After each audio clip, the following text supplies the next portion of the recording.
Face the God of War and get ready, baby. Fire in the house. Iron Mike Tyson was not just challenging Jake Paul and getting set for the matchup this time, he also challenged him to a sparring session as well. The former undisputed world heavyweight champion seemed unsettled with the date of the upcoming match between himself and Jake Paul, and has challenged Jake Paul to a sparring session before July 20th. Day 3, you still want to fuck with me? Day 2, we're getting ready for you. He did this with so much assurance and confidence, believing he had the higher chance of success if a sparring was to happen between the both of them.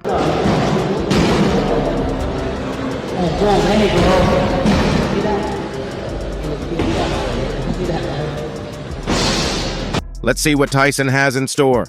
Mike Tyson has become so full of fury against Jake Paul and is set to rip him apart, challenging him to a sparring session between the both of them.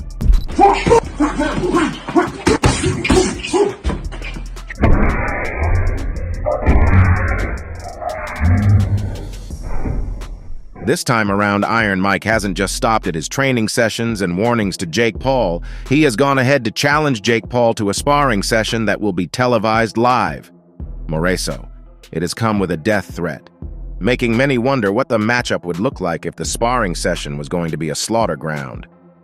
While his naysayers keep doing their worst to shun him, undoubtedly, Mike Tyson has handled the support and belief he's been shown by many supporters and professionals with so much seriousness. He's trusted their support and opinions so much that he's allowed this support to determine his very next line of action. That's how we held him up. And he was never too big. He always seen us eye to eye. And, you know, when you're at the pinnacle of your career, sometimes you tend to look down on people. But he never looked down on us. He always looked at us eye to eye. It was a mutual respect, and that's the respect that we always had for him. We support him, and we happy to see him doing different things and, you know, expanding his brand and taking that Tyson thing to another level, because he was the greatest of all time next to Muhammad Ali. And now, he's put up a challenge and has requested Jake Paul's acceptance of the challenge to have a sparring battle with him. Jake accepting this challenge might mean that we could have the most anticipated, most watched, and most controversial sparring session in the history of boxing happening right before our very eyes. This fight. Yeah, the biggest ever. Ever.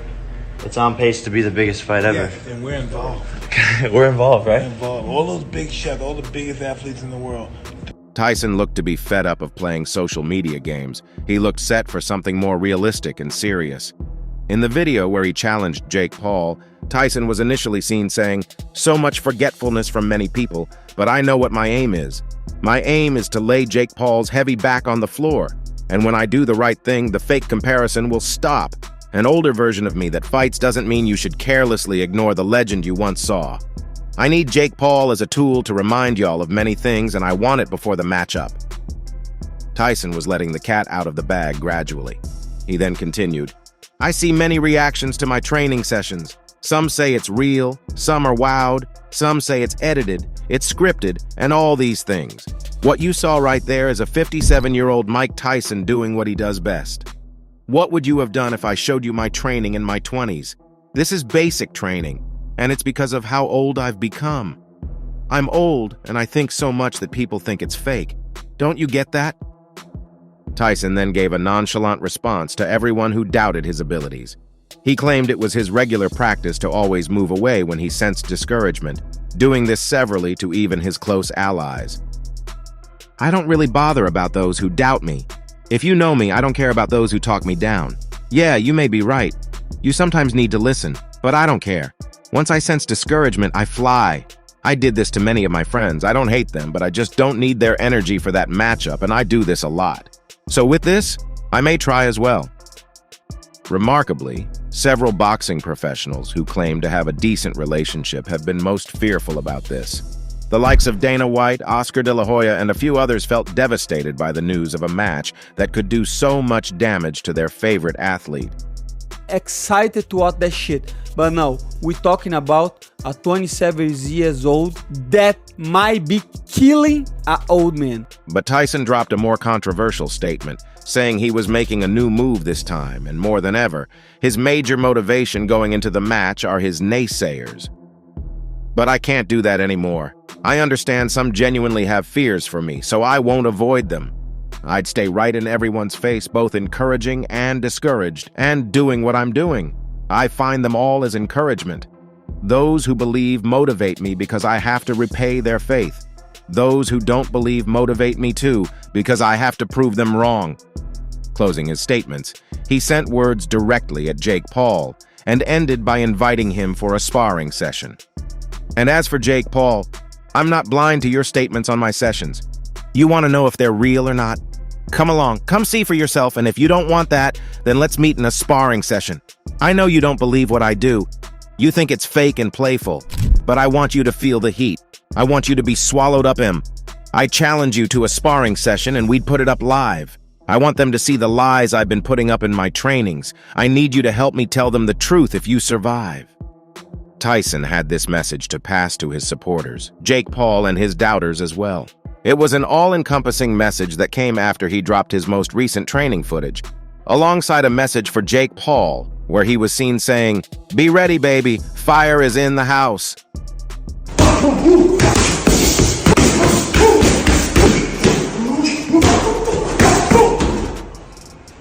Day 4, it was okay, but you don't know what you got in store, baby. You got to face the God of War. And get ready, baby. Fire is in the house. Though this sounded like one of those warnings he's been giving Jake Paul after his videos, it's believed it could be a hint at the sparring session that might be happening sooner than anyone expects.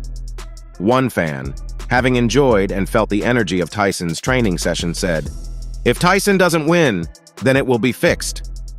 Another, who deemed the baddest man on the planet fit and able enough to take on Jake Paul in a professional match, said this, "It will be so disappointing if it's treated as some kind of weak exhibition match." One more fan included a short footage of Mike Tyson versus Jose Ribalta in 1986, and in his words, "I expect nothing less than a recreation of this on July 20th. Though Tyson's fight against Ribalta was a long one, owing to Ribalta's fortitude. However, what this fan meant wasn't necessarily to expect a show of fortitude from Jake Paul, but an endless feast of punches from Tyson like in the fight against Ribalta. Jose Ribalta fought the 20-year-old Tyson in 1986, 3 months before he became the youngest world heavyweight champion in history by decimating Trevor Berbick in 5 minutes. Cuba-born Ribalta was expected to be easy work, but ended up giving a young Tyson his hardest night, getting up from 3 knockdowns to battle back and last to the final round. When asked about the match later on, Tyson wasn't hesitant to speak. "I hit Jose Ribalta with everything, and he took everything and kept coming back for more," claiming Ribalta had the best chin of any boxer he'd fought. Tyson also called El Nino the physically strongest heavyweight he'd shared a ring with, adding, "Ribalta stood toe-to-toe with me. He was very strong in the clinches." Tyson entered the ring against Ribalta looking even more ferocious than usual. He walked in bare-chested, drenched in sweat and snarling. Ribalta actually matched Tyson's intense pre-fight stare eyeball to eyeball, but HBO analyst Larry Merchant summed up the general feeling when he greeted the opening bell by telling TV viewers this, "Don't anybody go to the toilet or the refrigerator. Mike Tyson has short working hours." It was expected of Tyson to be done with Ribalta in his first or second round, the number of rounds he ended his previous 4 matches in. Tyson handed out early knockouts like most people handed out business cards. His last 4 opponents had lasted a combined total of 5 rounds, and while 2 men had taken Tyson the distance when he was a teenager, James Tillis and Mitch Green, they had done it by spoiling and avoiding conflict and outright running. Giving Ribalta his accolades, Mike said, "Ribalta was a game fighter who, unlike Green and Tillis, actually engaged me. I felt nauseous from all Ribalta's body blows, even hours after the fight. I never felt that much general pain again." The 6 feet 5 inch Ribalta, who looked impressively muscular as he towered over Tyson, certainly didn't conform to the usual opponent pattern in round 2. Tyson's hellacious uppercut almost lifted Ribalta off his feet, but he got back up at the count of 4 and survived the furious follow-up to hear the bell. By round 8, the pro-Tyson crowd were so impressed by Ribalta's increasing success that they began chanting, "Jose! Jose! Jose!" However, it only seemed to fire up his rival as Tyson finally broke through, sending Rebalta's gum shield flying into the Trump Plaza audience in Atlantic City before battering him to the ropes for a second knockdown. But Rebalta got up again and looked likely to survive the 10-round distance before, in the last round, a monstrous left hook sat him down with minutes to go. Referee Rudy Battle asked Rebalta if he wanted to fight on, and his stone-cold reply was an emphatic, "Yeah, hell yeah." Tyson leapt on him with more hooks, however, and the referee jumped in to end things, despite an anguished Rebalta's protests that he could have made it to the final bell. But Rebalta got up again and looked likely to survive the 10-round distance before, in the last round, a monstrous left hook sat him down with minutes to go. Referee Rudy Battle asked Rebalta if he wanted to fight on, and his stone-cold reply was an emphatic, "Yeah, hell yeah." Tyson leapt on him with more hooks, however, and the referee jumped in to end things, despite an anguished Rebalta's protests that he could have made it to the final bell. The final punch stats showed that Tyson, then nearing his prime, had landed 220 blows, over 100 of them power shots. Yet Rebalta kept coming back and returning fire to the point where the 10th round stoppage was the latest knockout Tyson would ever register in his career. For that reason, it was also among the legendary heavyweights' favorites knockouts. Jokingly, sometime after the fight, Tyson recalled, "Besides gaining a lot of respect from the crowd and the commentators for his determination, Rebalta also managed to ruin my night. After the fight, I had a date with a beautiful young co-ed. This young lady accompanied me to my room and she began to touch me, but I recoiled in pain. Hey, please don't touch me. It's nothing personal, but I have to go now. I just need some peace." Importantly, Tyson supporters can only hope that Tyson goes ahead with his reign of shots and power shots on Jake Paul, like he did with Rebalta. And also, that Jake Paul gets so weakened by the punches that the knockout happens earlier than that of Rebalta. Evidently, Tyson still has a lot of his prime qualities in him and would be looking to do his magic once more. As Iron Mike and Jake Paul prepare for their bout, one that's been repeatedly called the Battle of Training Sessions, fans analyzed and compared the training sessions of both men, and Tyson's sessions came on top. And when fans compared both sessions, Tyson's sessions seemed more impressive than those of his counterpart. Many fans think the level is very, very different, even with Tyson approaching 58. The baddest man on the planet still possesses that ferocious power and head movement that characterized his fights in the 80s and 90s. In clips shared online, he was absolutely hammering blows into his coach while hitting the pads, before pummeled the bag, too. While Paul's technique and speed was fine, and he has made huge improvements to his game, the consensus was that the difference was as glaring as night and day between the two. One wrote, "How is Mike so fast?" A second said, "At 16, Paul was lip-syncing songs on YT. At 16, Tyson was destroying other boxers. If this were to be a real fight, Paul wouldn't stand a chance." A third commented, "Mike so fast." A fourth weighed in, "I would never bet against Mike in this life." The fifth sounded quite alike with the others. "Taking on Tyson is a death sentence. Sadly, Jake Paul wants to end his career before it begins. Good for him anyways. He should have known Iron Mike isn't your typical old man." The most humorous one then quipped, "Jake Paul should understand that this match was lost before it started. If he knows what's good for him, he should show up in the ring and fall at the sight of Tyson, else it will be a bloody one, very bloody."